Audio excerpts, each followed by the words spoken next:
Welcome back to the Department of Southern Armaments Research. Rowan, this place looks weird to me. Yes, that's right, Dylan. We're here at the spiritual home of the service rifle shooter, a classification range. Yes, I'm excited to be Kevway this morning because we get to do some proper stiff collar service rifle shooting. It's day 2 of the Queensland State Championship, Service Rifle State Championships here at the QMRC Club, which is part of the Belmont Range facility. This is the Cannon Hill International Range. It goes all the way back out to 1,100 yards. We're not going that far today, only going to 300, Nice. 201, but all your classic, deliberate, rapid snap exposures in the prone, kneeling and standing position. Awesome. I have never done anything like this before in my life. I'm going to learn. And on that bombshell, folks, let's get down there. We're going to take you through a bit of a journey as well, explaining how ranges like this actually operate, knowing that it's no electronic targets, etc. And hopefully you'll learn something about the service rifle community here in Australia as well, particularly here at QMRC anyway. So, carry on. Yes.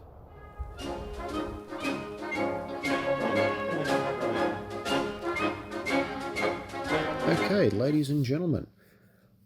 First of all, apologies. Due to an equipment failure on the day in which plagued us the entire weekend, we've actually lost most of our audio concerning the Queensland State Championships.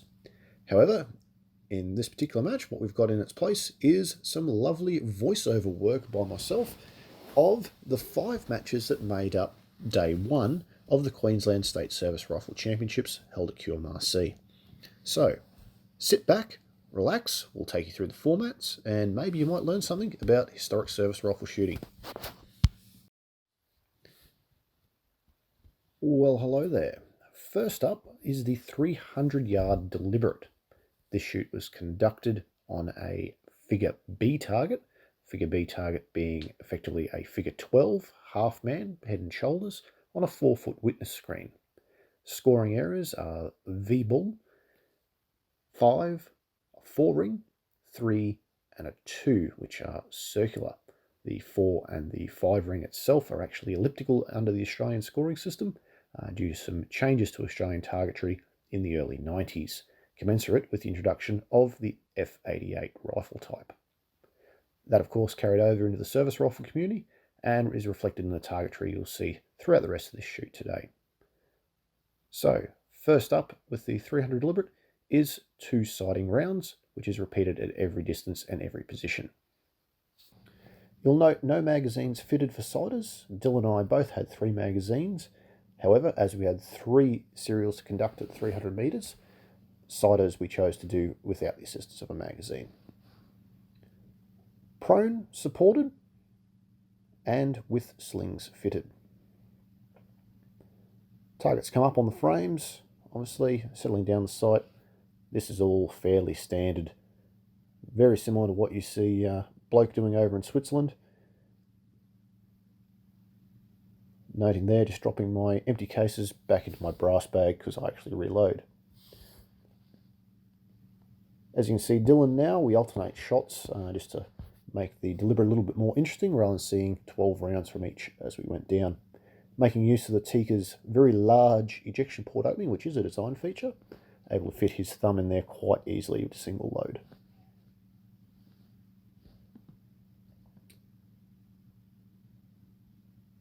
Muzzle blast on the Tikka is quite a bit, being a 20-inch 7.62 full power rifle.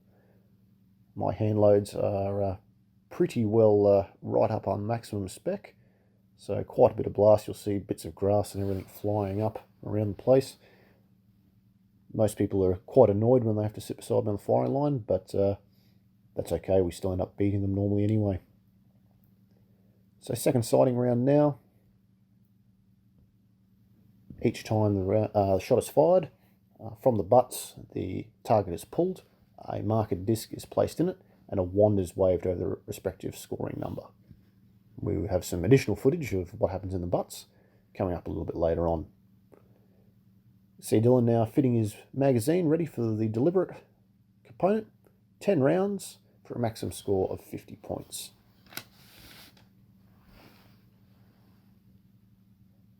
All relatively sedate, about around a minute.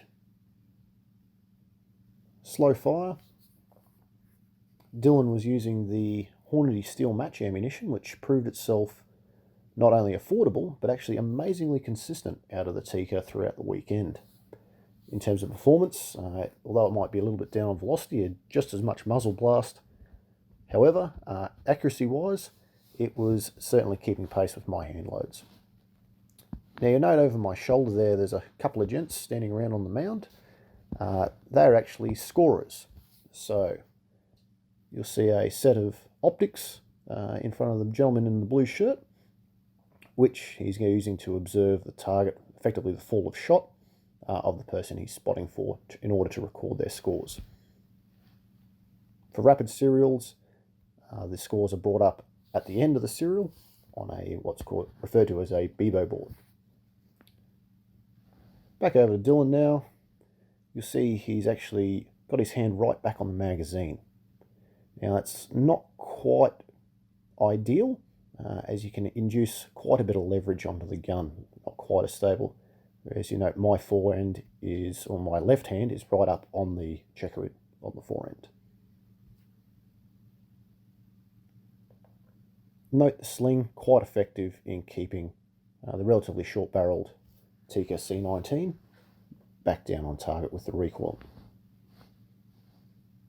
Out in front, you'll notice the range flags, one basically every 100 yards down the range, gives you some indicator of wind. They are a permanent fixture for most service rifle type matches. Notice not really using proper bolt technique. I'm more concerned about collecting my brass, whereas Dylan's just yanking them out of there. No extraction issues whatsoever with the steel cased Hornady ammo. You'll see the muzzle blast of the shooter beside Dylan there. Big plume of smoke coming out. I think that was someone using a Springfield over his left-hand side. You'll see the hands going up there. That just indicates that fire is complete. Has inserted his chamber flag and is removing off the mound. Bit of Lee Enfield drill there, making sure the action's empty before conducting the unload. So, the 300 deliberate. Interesting shoot, all very traditional there. Myself managed a 45 with 4 centres out of 50, which was good enough for 5th in that particular shoot, although score-wise I was tied for 4th place. So on a count back on centres, which I was also tied in, ended up putting me back in 5th. Dylan managed a 42 with 2, which was good enough for 7th in the division. Here concludes the 300 deliberate. Serial 2 is the 300 yard rapid. The 300 rapid is fired on a standard figure 11 target. The figure 11 target is representative of a standing man without a witness screen. Total target width is approximately 450mm across. Scoring zones are V, 5, 4, and 3 for the rest of the figure. Course of fire after 2 sighting rounds consists of 2 30-second exposures with a 30-second pause between exposures. 10 rounds are to be fired across the 2 exposures with a mandatory reload during the pause. Okay, into the rapid now. Trying to line up on the target stave itself, noting that it's mounted in the turning mechanism.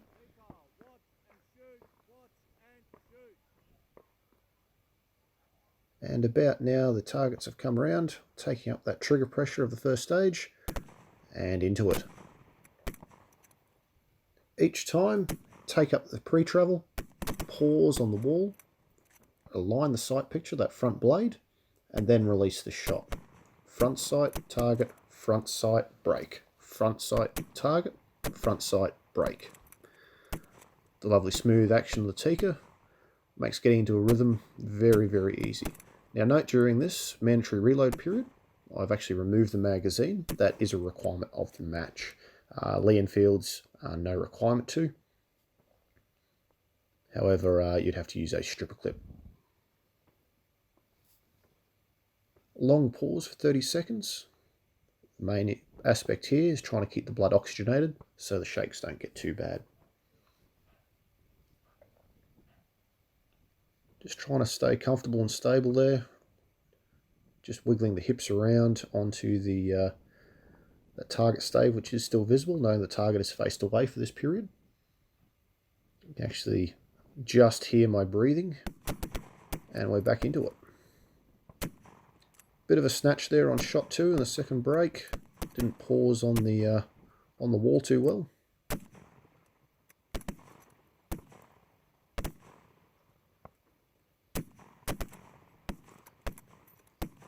Now, although the Tikka has quite good sights, the figure 11 target being only 450mm wide, it's quite challenging. It's quite easy to actually pull that front sight off the target entirely. As we now switch over to Dylan's footage. Okay, we didn't record Dylan's sighters, but as you can see, going for the tactical chamber check.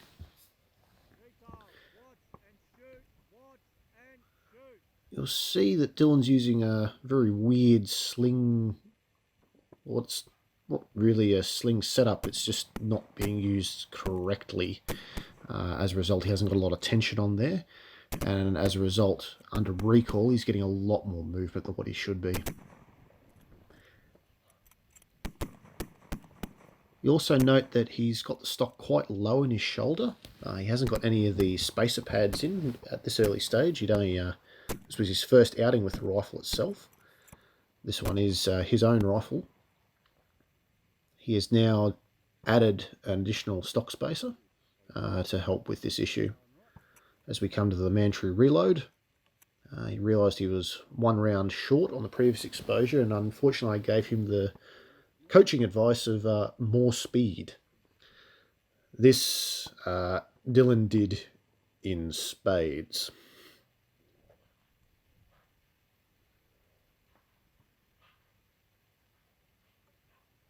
Long pause holding through now. You see him really fighting to get that cheek weld with the buttstock so low on the shoulder. And he's into it. He's actually gone full Enfield there. You can hear him belting the crap out of the bolt stop.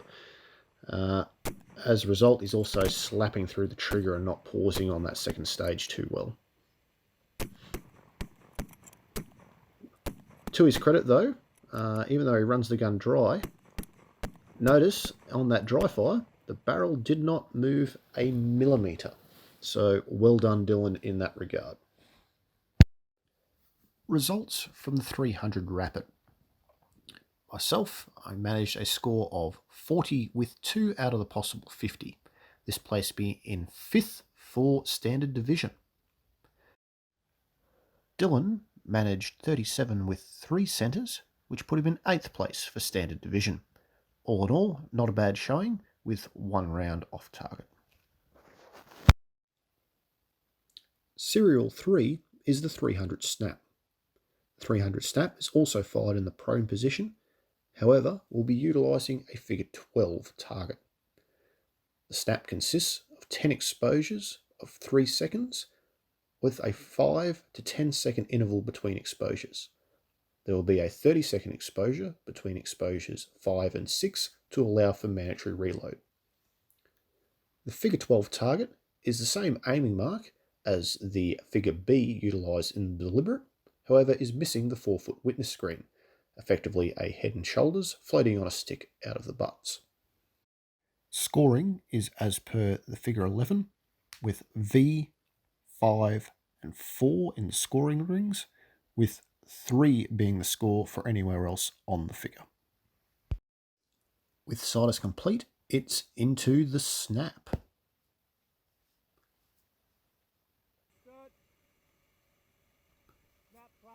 Instant called.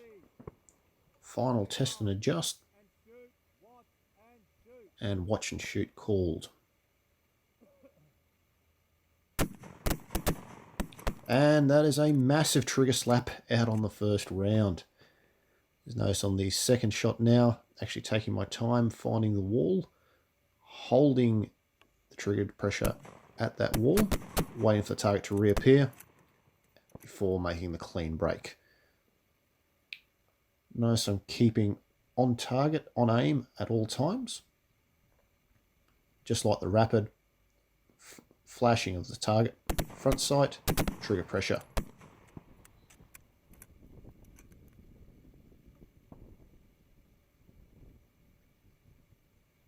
Had been in the prone position for some time now.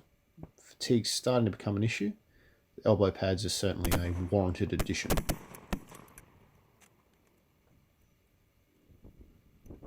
Bit of a wind pickup there. However, at 300 with a 30 caliber rifle, not too much wind holdover required, if any. Knowing most people on the line are using some sort of high ballistic coefficient projectile, running at just about full velocity. Mandatory reload, tap the magazine on the ground to comply with the rules, and then settle back down into it, trying to realign back onto that target stave. All about the fundamentals. You'll note that the manipulations in the snap are quite slow and smooth. This is a deliberate move by myself to avoid going into inverted commas rapid mode. I find if I start doing very quick manipulations during a snap, I'll get all amped up and end up slapping the trigger and trying to shoot the snap like a rapid, which is detrimental to a good score.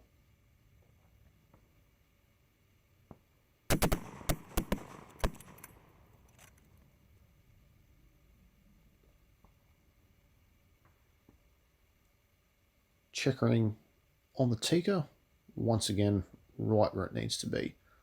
Although the lack of the top guard, the little pinkies do end up creeping somewhere towards that medium weight barrel, which by this stage is starting to get a little warm between the sunshine and 35 odd rounds of 308 that's gone down range at this point. And some more Lee Enfield drill for the unload. Onwards with Dylan's footage.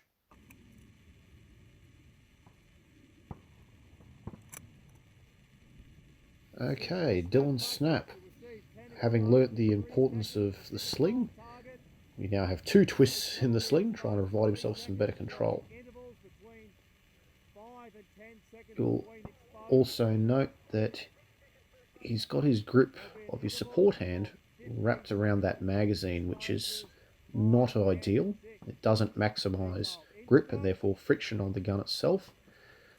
Doesn't give him a lot of directional control or stability, but this is being driven due to that short length of pull, due to the lack of the stock spacer being installed, which he has now rectified. First round away, and he went a little bit high on that one, had to direct him back down. Dylan was chasing a zeroing issue throughout most of the competition. As it turned out, we didn't realise that until day 2. Now the steel cased ammo at this point is still going really well, some 30 rounds in, or 35 odd rounds in, despite the heat and the dust and the fouling and everything else that was going on. The Hornady steel match ammo really did impress us, particularly out of the Tikka. Now you can see Dylan's doing some excellent trigger discipline here. However, in the short time frame of a snap, it just about always results in a jerk of the trigger or just a slap through. You just don't have enough time to do a clean stage and break with having to move your finger that far.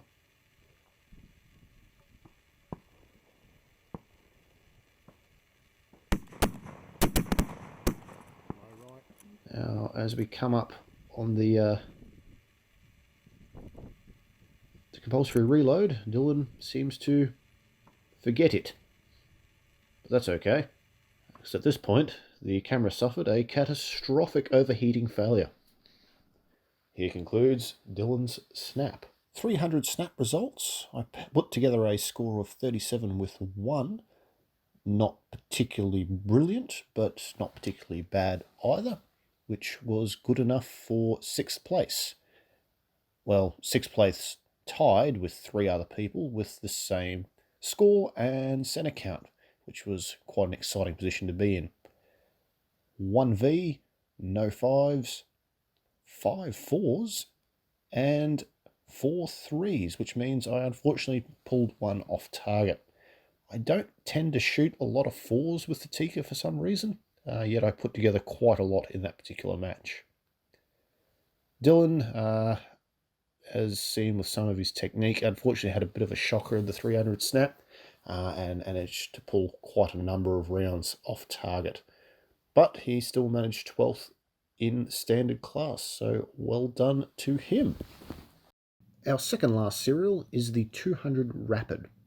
The 200 Rapid is conducted on a full-size figure 11 target, roughly 450 millimeters across. Scoring zones are V, 5, 4, and 3, which is the remainder of the target. Firing position is the sitting unsupported position. Use of slings is permitted. As mentioned previously, the success of any rapid is all in the setup. You'll see me checking my sling, just making sure that's in the right spot in the forearm before conducting the load. Magazine in, give it a quick tap, butt to the shoulder. Action is now called, bolts forward. However, note it's not going all the way down, as if I close the bolt completely, that would be considered the instant condition. I do have the option of closing the bolt completely and applying my safety catch. However, I've chosen not to do that, as too many times I've cracked into a rapid serial and forgotten to take my safety catch off for the first round when watch and shoot is called. More testing and adjusting, making sure my front sight is aligned about on the target stave, which is sticking up just above the mound, as the target is not visible, sitting in its turning mechanism. Starting to get my breathing down, watch and shoot's been called, bolt closed, waiting for the targets to spin round on their mounts. Target's up, first round away, probably a little bit quick there. However, I was obviously pretty comfortable with my position there. Rapid gets into a nice little cadence going. Lovely smooth action of the Tikka on display, really only requiring the fingertips to manipulate the bolt.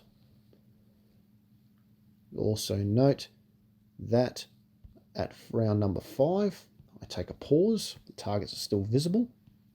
However, I know that there is going to be a pause coming up as the targets turn away, allowing people with lesser rifles to conduct their mandatory reload at 5 rounds.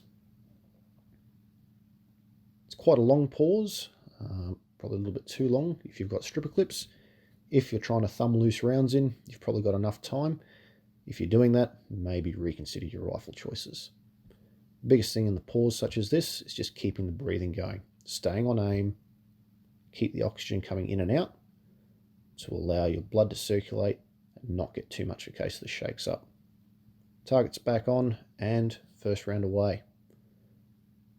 Back into the cadence now for the remaining 5 rounds. The figure 11 target at 200 meters with the Tikka's front sight. I have the Mark 1 front sight, which is actually quite wide. The round post is about the same size as the target itself. Last round complete, and unload and show clear. Now note, while I conduct the unload here, I drop the rifle barrel straight into my hand and give myself a little bit of a burn. This is what happens when your rifle doesn't have a top guard. It's probably the one criticism I have of the C19 design. Results from the 200 yard rapid. I managed to place 5th in this serial with a score of 38 with 2 centers out of a possible 50. This was determined once again on V-ball count and a count back for 5th place itself. Unfortunately, I pulled 1 round off target, which resulted in a slightly lower score, and as is the cutthroat nature of close service rifle competition. Dylan, having pulled 2 rounds off target, managed a score quite respectable of 27 with 1, placing him in 11th. Our final serial is the 200 yard snap, once again fired from the sitting unsupported position. Target for this serial is the figure 12 half man. Scoring zones are V, 5, 4 and 3. Exposures ranging from 3 to 5 seconds. The 200 snap, much like the rapid, is all about the setup. Load action has already been called as waiting for the target to turn around in its turning mechanism. You'll see that my first stage of trigger pressure has already been taken up, so as soon as the sights are on, first round is away. Relatively short exposures, however plenty of time in between the exposure to cycle a bolt. Come back down on a target, complete your breathing cycle, and stand by for the next shot. Getting towards the end of the day, you'll see me having a few issues just keeping my elbow on the fleshy part of the knee joint there. A little bit hot, a little bit bothered, a little bit tired. It's just a matter of physical discipline and restraint and trying to be as consistent as you can be, as relaxed and as stable. Once again, sling doing its job there. You'll see on that trigger brake, I'm just getting a little bit sloppy with my discipline, pulling through the second stage rather than holding on it. That particular shot there is slightly better. Long pause on shot 5 once again, allowing those individuals with lesser rifles to conduct their mandatory reloads. Once again, keeping the blood going round and round, making sure it's oxygenated with deep breathing all the way through. The figure 12 target at 200 is quite a challenge with the fat front sight of the Tikka itself, and with my particular point of aim, I'm actually holding on the very bottom of the target itself. Effectively, a little smiling face just on top of the front sight. Coming towards the end of the serial, I managed to lose count of myself, despite my cameraman also starting to fatigue out now. We had lost the gyro stabilized gimbal at this stage, and Dylan was starting to fatigue out himself. So you can see my position there just becoming a little bit more loose.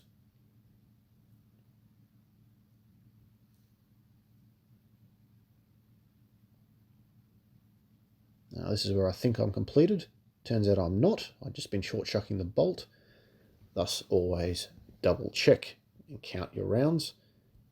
If it doesn't feel right, probably still one in there. Now I can conduct the full unload. Thought I'd pulled one off target, but turns out it was not to be the case. Results from the 200-yard snap. I managed to come in 4th once again. Again decided on V-ball count. Score of 41 with 1 out of the possible 50. Turns out I didn't have one off target with 1 V, 4 5s, 1 4, and 4 3s. Dylan managed to pull together a 32 with 2 centres, which was good enough for 8th place. That completes day 1 of the Queensland State Service Rifle Championships. Overall, I managed to pull out a 4th place overall with only 6 points, the difference between myself and 3rd. Overall difference between 4th to 1st was 21 points. Dylan, having first experience of something like this, put together 11th overall.